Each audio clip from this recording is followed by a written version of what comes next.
¿Qué tal? ¿Cómo estáis? Bienvenidos a la pizarra de Domingo Soriano. Hoy abordamos uno de los grandes temas del año, la vivienda.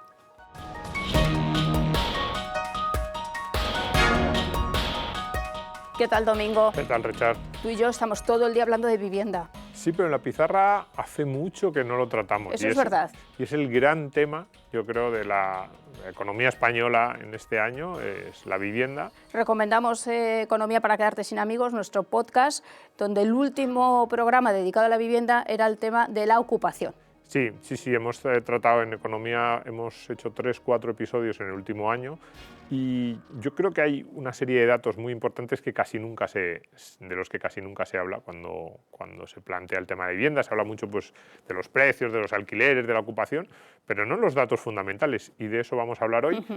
¿Por qué no hay vivienda? Sí, con el permiso de la ministra, que mira lo que dice. A ver. Avanzamos en una estrategia alrededor de 5 ejes: más vivienda pública, más vivienda asequible, más protección social de la vivienda y más calidad y participación, haciendo de las ciudades, los barrios y los pueblos entornos amigables, sostenibles, donde prime la convivencia. Enviando un mensaje muy claro a la ciudadanía, situando el derecho a techo en el centro de la acción de nuestro Gobierno. Derecho a techo. Sí. Eso se lo han escrito a posta. Sí. Bueno, no sé si lo han escrito porque es verdad que también he dicho 5 ejes, pero luego he dicho solo 4. Entonces yo estaba esperando ahí el quinto. Y el quinto pilar del estado del bienestar. Quinto pilar del estado del bienestar, sí. ¿El primero cuál será? Protección de la vivienda. Esto los que tienen la casa ocupada no sé si estarán muy de acuerdo, pero bueno. Qué presentaciones, por cierto, se monta el Gobierno. Sí. Increíble. En eso sí, lo hace muy bien.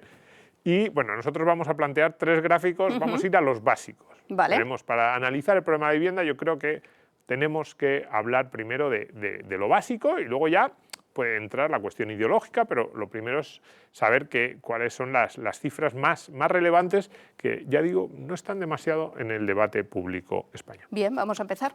Mira, ¿qué nos dicen? Pues mira, hemos rescatado para empezar 2 tuits de la propia ministra de Vivienda, Isabel Rodríguez, uno de ellos retuiteando a Broncano, que decía que el deseo para 2025 que es que la gente tuviese una vivienda digna y asequible, y aquí el presidente del Gobierno dice: continuamos trabajando en nuestra prioridad a garantizar el acceso a la vivienda, ¿no?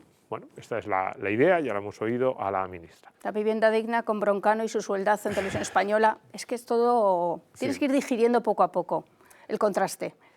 3 datos que casi nunca están en este análisis del Gobierno y, sin embargo, son los básicos. No solo del Gobierno, yo en general diría en los medios de comunicación. Bien. En primer lugar, esta idea, ¿no?, de los especuladores, Sí, que también comentaba el presidente del Gobierno, es que no podemos dejar en los manos grandes tenedores, los ¿no? grandes tenedores, los fondos rentistas. buitre, los rentistas, ¿no? Sí. Y hemos traído, fíjate, este gráfico de nuestro amigo Daniel Fernández en el precio por metro cuadrado en España desde el año 2005 hasta pues, la actualidad. Y lo que vemos es que, bueno, pues el precio se hunde después de la crisis. Ahora veremos cuáles pueden ser las razones. Y luego comienza a subir. Y entonces, claro, la primera pregunta sería si es verdad que la culpa de esto la tienen pues eso, los fondos buitres, los especuladores, los rentistas. Nosotros nos preguntamos, ¿solo nos hemos hecho especuladores a partir del COVID? Porque, fijémonos, los precios del año 2019-2020 estaban bastante por debajo de los del año 2006-2007. Entonces, claro, uno se pregunta qué está ocurriendo, por qué ahora la vivienda es más cara. Sí. ¿Ha cambiado la composición de los españoles? ¿Ahora hay más especuladores? ¿Han entrado del extranjero? ¿O ¿De nos 2017 ahora? ¿Qué ha pasado? Nuestros criterios morales nos hemos hecho más avariciosos? Ya. No sé. Llama la atención, ¿no? Porque dices, si fuera solo por eso, porque además en general en España le damos causas morales a este tipo de problemas y uno dice, ¿qué ha cambiado? ¿Qué ha pasado alrededor? Venga, nos vamos un poquito antes, 2016-2017, para que los españoles nos hayamos vuelto malvados, los propietarios de viviendas se hayan vuelto malvados, o es que eran muy buenos, entre 2010 y 2015 eran muy buenas personas y por eso bajaba el precio al que vendían sus casas. No lo sé. Segundo lugar, yo creo que algo que explica bastante bien el gráfico que acabamos de ver, y es viviendas terminadas, y fíjate, hemos cogido un poco una mirada de amplio espectro, casi ya nos acercamos al medio siglo, más de 4 décadas. Viviendas terminadas en España entre 1980 y 2022. Barra azul, viviendas libres, y la barra roja, viviendas, bueno, VPOs y similares. Y lo que vemos es cómo se dispara estos años. Estos son los años que llamamos los años de la burbuja. Sí. En alguno de estos ejercicios se dijo que en España se había construido más vivienda que en Italia, Francia, Alemania y Reino Unido todos juntos, ¿no? Y efectivamente pudo ser algo un poco, yo creo que hubo un punto burbujístico. Se iniciaron proyectos de construcción de vivienda disparatados que no tenían sentido. Algunos de ellos todavía los vemos cerca de nuestras carreteras, pues hipotecas, esas promociones sin terminar. Sí. Pero aquí lo que ocurría, si lo viéramos con el gráfico anterior de los precios, es que efectivamente estaban subiendo mucho los precios y eso empezó a disparar la oferta. Cada vez más gente decía, esto es un negocio seguro, hay que hacer más vivienda. Y llegamos a estos años clave de la burbuja, especialmente entre el año 2000 y el año 2007, en el que construimos mucho más de lo que podíamos absorber. Durante unos momentos se sostenía la burbuja porque había mucha gente que compraba para luego vender, porque los pisos siempre suben, y la burbuja explotó. ¿Y qué ocurrió? Que nos encontramos con un enorme stock de vivienda sin vender. ¿Y qué pasa cuando hay sobreoferta? Pues que empiezan a caer los precios. Eso es lo que hemos visto antes. Cuidado, vuelvo a... ¿Qué es lo que pasa aquí? Pues que teníamos que depurar ese stock. A partir del año 2008-2009 teníamos que depurar, teníamos que drenar una enorme cantidad de viviendas vacías que no sabíamos qué hacer con ellas. ¿Y qué hicimos? Pues empezar a bajar los precios. Muchas se quedaron sin ocupar. Intentar que se vendieran, vamos. Claro, intentar que se vendieran de cualquier forma. Muchas se quedaron incluso sin terminar, esas promociones que decía antes. Que todavía quedan de esas. Claro, pero básicamente, ¿cómo se hizo? Pues bajando los precios. ¿Pero qué ocurrió? Hubo una segunda derivada, que es la que vemos a partir de aquí. Estas viviendas, que alguien dirá, ojo, pues en 2010, 2011, 2012, todavía se seguían construyendo en España. Eran las promociones que venían de la época previa, las que se habían pedido el dinero, las que ya estaban iniciadas. Pero fijémonos a partir de 2013, 2014. Se están construyendo en España muchas menos viviendas que en la década de los 80. Cuidado, también públicas, ¿eh? Alguien dirá, ¿y la parte roja? La parte roja ya inexistente por completo. Entonces, claro, lo que tenemos es un enorme stock de vivienda que construimos desde finales de los 90 y principios de los 2000, de repente te explota la burbuja, empiezan a caer los precios, las empresas de construcción han desaparecido, en esa crisis se las llevó por delante a la mayoría y ya no se construye nada en España. Entonces, ¿siguieron cayendo los precios? Hombre, sí, claro, mientras estábamos absorbiendo el stock previo, seguían cayendo los precios. Pero ¿qué pasó cuando ese stock previo de vivienda vacía ya, por así decirlo, se terminó? Sí, o donde quedaba nadie quería. Exactamente, donde quedaba nadie quería. Pues que seguía habiendo gente que quería comprar vivienda, nuevos hogares, pues inmigrantes que llegaban a España, jóvenes que llegaban a su edad de emancipación y no encontraban nueva oferta. ¿Qué es lo que ha ocurrido en España? A partir del año 2018, 2019, claro, ya esto ya estaba vendido. Lo que se tenía que vender de la burbuja ya estaba vendido, ya estaba ocupado, ya tenía a su propietario. Y los nuevos, los que iban llegando al mercado a partir de este año 2017-2018, no encontraban porque no se estaba construyendo. No se ha construido nada en España y miremos las cifras. Ya no comparemos con la burbuja, comparemos con los años 80, principios de los 90 y veamos las cifras de construcción de vivienda en España. Y fíjate que hasta ahora aquí estamos hablando de la oferta. Pues bien, ahora decimos menos oferta, es verdad, el gráfico anterior venimos de la oferta, pero ahora alguien dirá, bueno, pero tampoco es tan grave porque España, ¿cómo? Más demanda. Mira, estos son datos del INE, simplemente hemos cogido los últimos 4 años. Población y hogares. Desde 2021, pospandemia, España tiene más de 1,5 millones más de habitantes. 1.700.000 personas más viven en España ahora, inicio de 2025, respecto a 2021. Número de hogares, casi 1 millón más de hogares respecto a 2021. Entonces, claro, 1 millón de hogares extra quiere vivienda, ¿no? Y hemos visto que no se ha construido en España. Ahora parece que en los últimos datos de finales de 2024 y comienzos de 2025 se está empezando a construir algo más, pero todavía lejísimos, ya no de las cifras de la burbuja, sino de esas cifras que veíamos de lo normal en los años 80 y 90. Y esta es la realidad.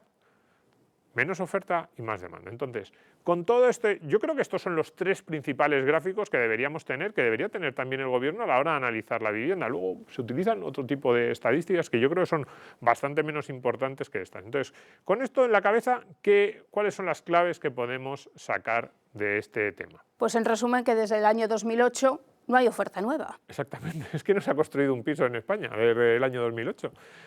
Bueno, uno o dos sí se habrán hecho, pero vamos, muy pocos, es verdad. Son casi 20 años. Claro, especialmente, a ver, y todavía, fíjate, hemos puesto ahí 2008, en 2008, de 2008 a 2011 hemos visto que se fueron terminando las que se habían iniciado, algunas de las promociones que se habían iniciado durante los años de la burbuja, pero a partir del año 2011 o 2012 sí que es casi, así, desde el punto de vista estadístico, casi podemos decirlo, que no ha habido apenas nueva promoción de vivienda en España. Luego, en segundo lugar, estos dos cuadros, ponemos aquí vivienda vacía y decimos, tú lo decías antes. Sí. ¿Dónde está la vivienda vacía en España? Donde nadie quiere irse a vivir.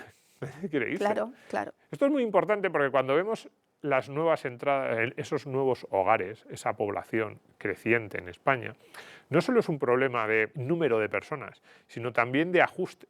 Claro, decimos, supongamos que en España mueren cada año los que sean 200, 300, 400.000 ancianos. Y decimos, bueno, pues las viviendas de esos ancianos que van falleciendo las pueden ocupar en parte estos nuevos jóvenes. Decimos, no, cuidado, porque un señor que se muere en un pueblo de Cuenca, esa vivienda que deja vacía no aporta nada a una pareja de inmigrantes colombianos que han llegado a Madrid o a Barcelona la semana pasada. Sí, sí. No O afecta una en pareja nada. de españoles que quiere cambiarse O a, de dos, casa. o a dos chicos de 25. Pues su proyecto de vida no lo ven en Cuenca. Dos chicos de 25 años que acaban de terminar el máster y que quieren, que ya tienen un trabajo más estable y que quieren comprarse una vivienda. Evidentemente también en Madrid y en Barcelona mueren ancianos y también en Cuenca hay parejas jóvenes que se van a vivir allí, ¿no? Pero un poco que nos hagamos la idea de que no es solo el número bruto de cuántas personas mueren en España, cuántas viviendas quedan vacías, cuántos hogares nuevos se crean cada año, cuál es el crecimiento de la población, sino también si hay relación entre unos y otros, y en muchos casos no la hay. Entonces, al número bruto se le añade esa idea de que es que la vivienda vacía en España en general está donde nadie quiere vivir, donde nadie la está buscando. Que es la que ofrece además el gobierno en ese banco de vivienda. En parte sí, y sobre todo es a la que el gobierno apela cuando habla de Claro. muchos millones de viviendas vacías en España que no son reales. Son reales que están vacías, pero no son reales en el sentido de que no cubren la demanda. Porque esa es la siguiente pregunta. ¿Queremos construir donde hay más demanda? ¿Dónde hay más demanda? Malasaña. Es que es ahí, centro de Madrid, centro de Barcelona, centro de Málaga, centro de Valencia, centro de las ciudades vascas. Ahí es donde la gente quiere vivir. Entonces, ¿estamos dispuestos a permitir construir más allí? En Madrid, por ejemplo, que es lo que nosotros más conocemos, dentro de M30, ¿estamos dispuestos a incrementar las alturas? No solo que todo el suelo disponible, alguien dirá, bueno, pero dentro de M30 está todo construido. Cuidado que hay solares, ¿eh? Pero incrementar las alturas, claro, hay más demanda. ¿Por qué no dejamos que en vez de ser de 3, 4, 5 alturas sean una ciudad más parecida a Nueva York, a Singapur? Alguien dirá, no, pero no necesitamos tanto eso. Bueno, a lo mejor hay otras ciudades en Europa que sí que tienen más alturas. Yo al que lo diga le digo, muy bien, pues vete tú a Cuenca y déjame a mí Claro, vivir donde yo quiero. podemos decir, pero es que Madrid es más bonito así. Es cierto, Madrid es más... Bueno, eso dependerá de criterios estéticos. A mí me gusta más como es Madrid ahora, pero entonces lo que no nos puede extrañar es que suba mucho el precio del metro cuadrado en el centro o en las cercanías de las ciudades, porque no queremos construir donde hay más demanda. Y a lo mejor yo tengo los mismos criterios estéticos, pero lo que no hago es engañarme pensando que esas limitaciones no tienen un impacto directo en el precio. Y sobre todo que muchas veces el que lo dice ya vive en esas zonas. Sí, eso es Entonces muy quiere habitual. mantener su privilegio. Lo que quiere es mantener sus vistas y su ático, Claro. lo bonito que es. Claro, sector con un tiempo de ajuste muy extenso. Sí, y este aspecto es muy importante. Y esto, digamos, va menos hacia el gobierno, pero sí esos mensajes que no, ahora se está empezando a construir en España. A ver, desde que un promotor, público o privado, detecta una necesidad o plantea que hay que construir viviendas o incluso inicia un nuevo desarrollo urbanístico, estos nuevos barrios, por ejemplo en Madrid se están iniciando bastante, hasta que esa vivienda está a disposición de su nuevo habitante van a pasar mínimo 3, 4, 5 o más años.